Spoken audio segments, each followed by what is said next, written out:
So you're going to get an air fryer, or maybe you've already got one and you're looking for an upgrade. But there are so many options out there. How do you pick the one that's right for you?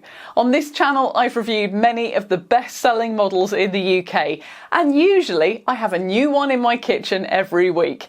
So here are 6 things that you should be considering before you buy, and my recommendation about the top models to go for. Now, before I go any further, if you want to skip ahead on this video, please feel free. The times of the different sections are appearing on the screen right now, and there are links to the air fryers I recommend in the description below. So the first thing that you need to consider when you choose an air fryer is whether you actually want an air fryer. No, I'm not trying to confuse you. You may actually want a multi-cooker. Multi-cookers can do everything that an air fryer can do and more, including steaming, pressure and slow cooking. The downside is that they cost more and are a little bit larger and heavier than air fryers.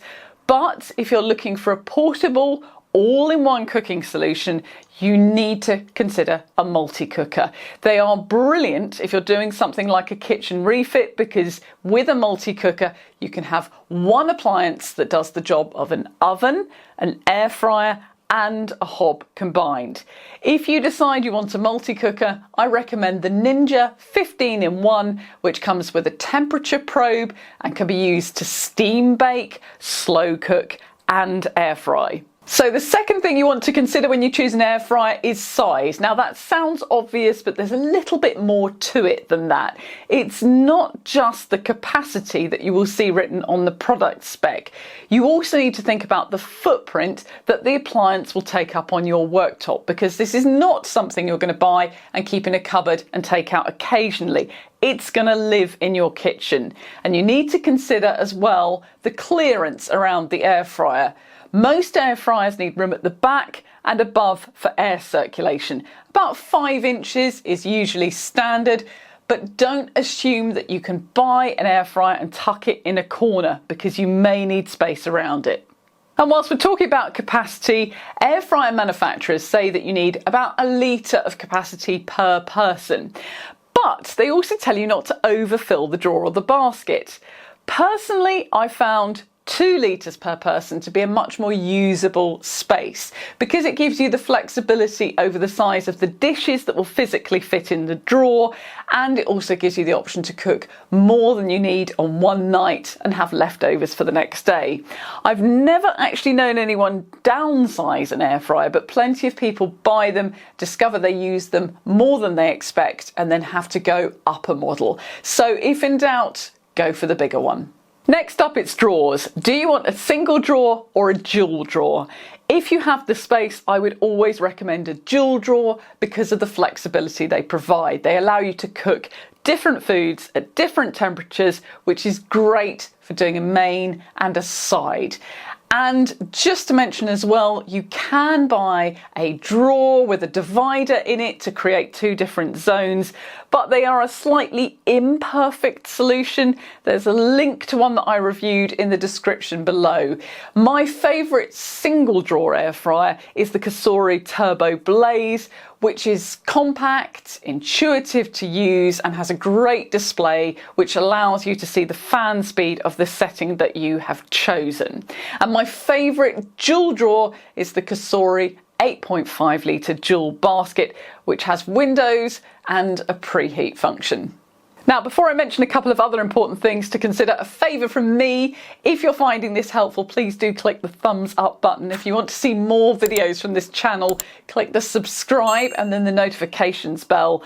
On this channel, I publish weekly videos about UK home appliances. So the fourth thing you need to consider when you buy an air fryer is temperature range. Some of the cheaper models don't have as wide a temperature range. Remember that you need your air fryer to be capable of temperatures below 45 Celsius if you want to dehydrate food, and have a maximum ideally above 200 Celsius if you want to get that really fast and crispy finish to your dishes. 2 options to consider of air fryers that have really big temperature ranges are the Ninja Dual Drawer Foodie and the Foodie Max, which both have a minimum temperature of 40 Celsius and a maximum of 240 Celsius. So I'm just going to quickly mention voltage here too, because if I don't, someone will moan at me in the comments. Some people will tell you that the higher the voltage of an air fryer, the faster it cooks and the more powerful it is. I've done some experiments with that and it's not quite that straightforward.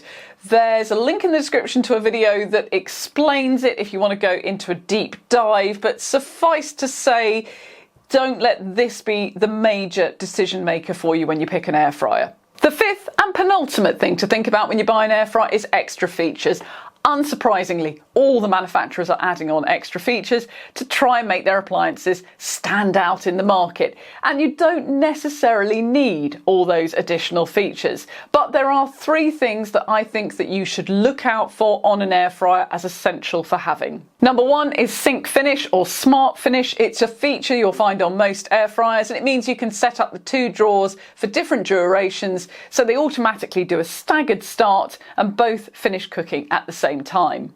Number two is dishwasher proof drawers. Not all air fryers have them and it's really nice to be able to stick your drawer in the dishwasher every week or so and give it a proper deep clean.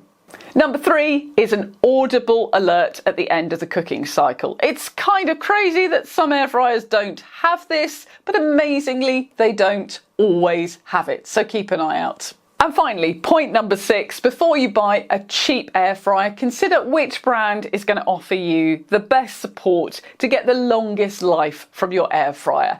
3 brands in particular to consider. Lakeland, who offer a 3-year guarantee on their own brand appliances. That's generally at least a year longer than any other brand. Tefal, who have a 15-year repairability promise, which means their models are made in such a way that they can be taken apart and repaired at what they call a fair price. And Ninja, who are of course the market leaders and have great customer service and are very fast at sending out replacement parts. So I hope this video has been helpful and it has narrowed down your choices for your air fryer. Don't forget, I've linked them all below. And if you'd like to see more videos like this, please do hit the subscribe and the notifications. Thanks for watching.